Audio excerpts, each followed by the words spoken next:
আসসালামু আলাইকুম। পৃথিবীর যে যে প্রান্ত থেকে দেখছেন এবং শুনছেন সবাইকে শুভেচ্ছা জানাচ্ছি।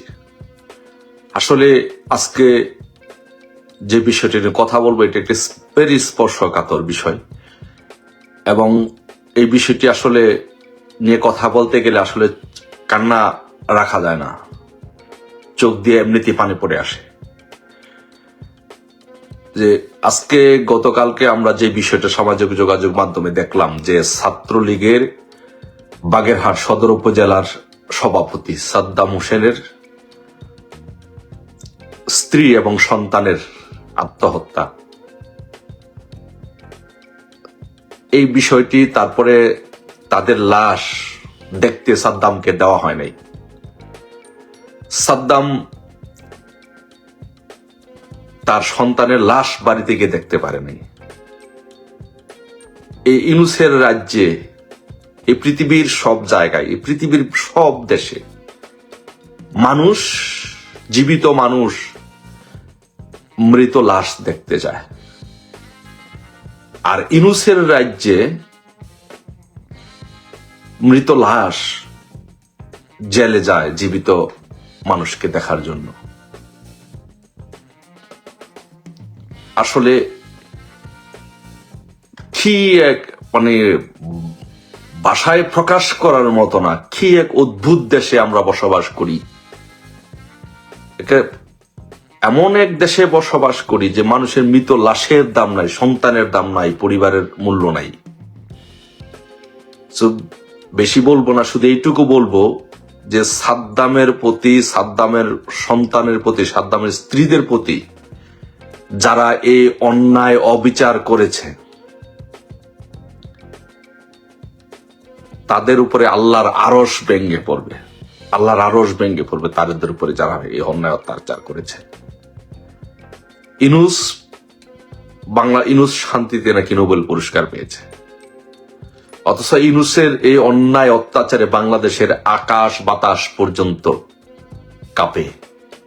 ইউনূসের অন্যায় অত্যাচারে, এত অন্যায় অত্যাচার আমাদের বাংলাদেশের নিরীহ ছাত্রলীগ, যুবলীগ, আওয়ামী লীগের ভাই বোনদের উপরে করতেছে। আজকে কত বড় নির্মম চিন্তা করতে পারছেন যে ছাত্রলীগের একজন সভাপতি, তার স্ত্রী, সন্তান আত্মহত্যা করেছে অভাবের তাড়নায়, অথচ তাদেরকে দেখতে, একবারের মতো তাদেরকে শেষ দেখা দেখতে সাদ্দামকে পেরোলে 1 ঘন্টার জন্য মুক্তি দেয় নাই। কত নিষ্ঠুর, কত নিষ্ঠুর আমাদের এই সমাজ, কত নিষ্ঠুর ইউনূস, কত পাষাণ বর্বর ইউনূস হয়ে গেছে। আপনি চিন্তা করতে পারেন, সে নাকি শান্তিতে নোবেল পুরস্কার পেয়েছে, একটা দেশকে সে নষ্ট করে দিয়েছে। তাই আমি বলবো, বেশি কোনো কথা বলবো না, শুধু এইটুকু বলবো যে সাদ্দাম এবং তার পরিবারদের প্রতি, তার সন্তানদের প্রতি যারা এরকম অন্যায় অবিচার নির্যাতন করছে, তাদের উপরে আল্লাহর আকাশ ভেঙে পড়বে, তাদের উপরে আল্লাহর গজব পড়বে। আমি এইটুকু বললাম, দেখবেন, আপনি খেয়াল রাখবেন, এই ইউনূসের এমন নির্মম পরিণতি হবে আল্লাহর পক্ষ থেকে, কারণ মানুষের পক্ষ থেকে লাগবে না, আল্লাহর পক্ষ থেকে ইউনূসের এমন পরিণতি হবে যে আল্লাহই করবে, তার এমন পরিণতি করবে যেটা আপনি আমি কোনোদিন, আল্লাহর কুদরতি, আল্লাহর গজবের মাধ্যমে সে এই দুনিয়া থেকে বিদায় নিবে, নিঃশেষ হবে তার।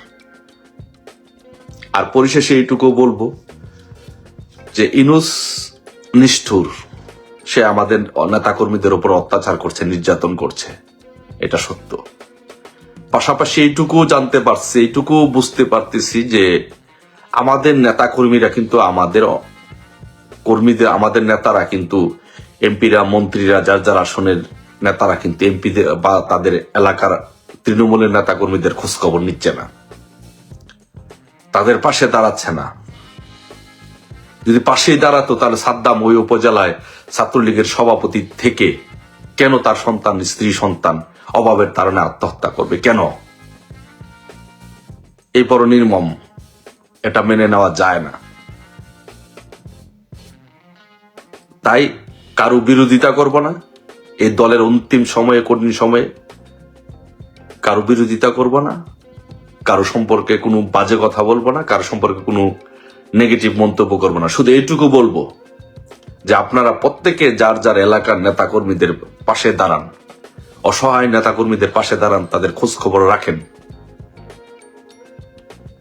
নয়তো এইরকম সাদ্দামদের মতো সাদ্দামের পরিবার হয়তো সামনে আসছে, হয়তো অনেক পরিবারই সামনে আসতে পারতেছে না। তারা নীরবে নিবৃতে দুঃখে দুঃখে মরতেছে, কষ্টে অভাবে দুঃখ বেদনা নিয়ে লাঞ্ছিত হয়ে সমাজে অনেকে আছে, মুখ খুলে বলতে পারতেছে না, এত কষ্ট করতেছে বাংলাদেশের ছাত্রলীগের, আওয়ামী লীগের, যুবলীগের নেতাকর্মীরা। তো আমি বলবো যে আপনারা তাদের পাশে দাঁড়ান। আপনাদেরকে নেগেটিভ ভাবে বলবো না, তাদের পাশে দাঁড়ান। আপনারা কি করেছেন না করেছেন এটা তো আমরা জানি, এই দেশের সমাজের মানুষ জানে, দেশবাসী জানে। তো এখনো যদি আপনারা বসে বসে শুধু স্ত্রী সন্তানদের হিসাব নিকাশি করেন আর নিজের হিসাব নিকাশি করেন, তাহলে শুধু তাদের উপরে যে আল্লাহর গজব পড়বো তা না, আপনাদের উপরও সাদ্দামের স্ত্রীর এবং সাদ্দামের সন্তানের, সাদ্দামের অভিশাপ আপনাদের উপরে আসবে। আপনাদের অট্টালিকাও ধসে পড়বে, আল্লাহর গজব পড়বে। শুধু ইউনূসের উপরে পড়বে না, আপনাদের উপরে আল্লাহর গজব পড়বে। তো তাই বলবো, বিনীতভাবে অনুরোধ করব, অসহায় নেতাকর্মীদের, সাদ্দামের মতো পরিবারদের নেতাকর্মীদের পাশে দাঁড়ান, তাদের খোঁজ খবর রাখুন। এটি মেনে নেওয়া যায় না, এটা সহ্য করার মতো না। সাদ্দামের পরিবারের প্রতি যে অমানবিক নির্মম অত্যাচার নির্যাতন হয়েছে, এটি মেনে নেওয়া যায় না। কোন পর্যায়ে সে মানুষ আত্মহত্যা করে? আর ওই আসনে কি কোনো এমপি মন্ত্রী ছিল না? ওই আসনে কি কোনো, শুনছি সামাজিক যোগাযোগ মাধ্যমে অনেক কিছু শুনতেছি, দেখতেছি। তো তাই পার্টির এই দুর্দিনে প্রকাশ্যে কারো বিরুদ্ধে, কারো নাম নিয়ে কোনো কিছু বললাম না। শুধু এইটুকু বলবো, আপনাদের উপরে আল্লাহর গজব পড়বে, আল্লাহর আরশ ভেঙ্গে পড়বে, আপনাদের অট্টালিকা ভেঙ্গে খান খান হয়ে যাবে। এই সাদ্দামের অভিশাপে, সাদ্দামের সন্তানদের অভিশাপে, সাদ্দামের স্ত্রীর অভিশাপে কোনো অট্টালিকায় থাকবে না। আল্লাহর গজবের কাছ থেকে, আল্লাহর গজব যখন পড়ে তখন কেউ রেহাই পায় না, কেউ বাদ যায় না, এইটুকু মনে রাখবেন।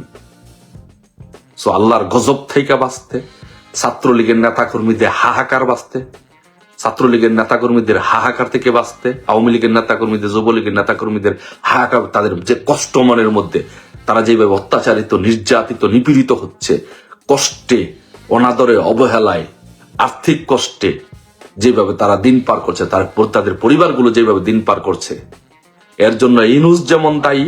ইউনূস যেমন, ইউনূসের অট্টালিকা যেমন ভেঙে পড়বে, ইউনূসের উপরে যেমন আল্লাহর গজব পড়বে। আর আপনারা যারা তাদের এই ছাত্রলীগের, যুবলীগের, আওয়ামী লীগের নেতাকর্মীদের আবেগ অনুভূতিকে ব্যবহার করে, তাদেরকে বিক্রি করে অট্টালিকা করেছেন, নিজের সন্তানের জন্য, নিজের জন্য, পরিবারের জন্য, বউর জন্য অট্টালিকা করেছেন, যারা নিজের জীবন গড়েছেন, তাদের আবেগ অনুভূতিকে ব্যবহার করে এখন তাদের খোঁজ খবর নিচ্ছে না, তাদের পাশে দাঁড়াচ্ছেন না, আপনাদের উপরে আল্লাহর গজব পড়বে। আপনাদের উপরে আল্লাহর গজবে আপনাদের অট্টালিকা ভেঙে পড়বে। আর যদি সেই গজব থেকে, সেই বদদুয়া থেকে বাঁচতে চান, তাহলে অবশ্যই নেতাকর্মীদের পিছনে দাঁড়াবেন। ঠিক আছে, ধন্যবাদ।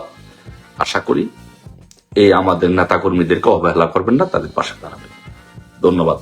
জয় বাংলা, জয় বঙ্গবন্ধু।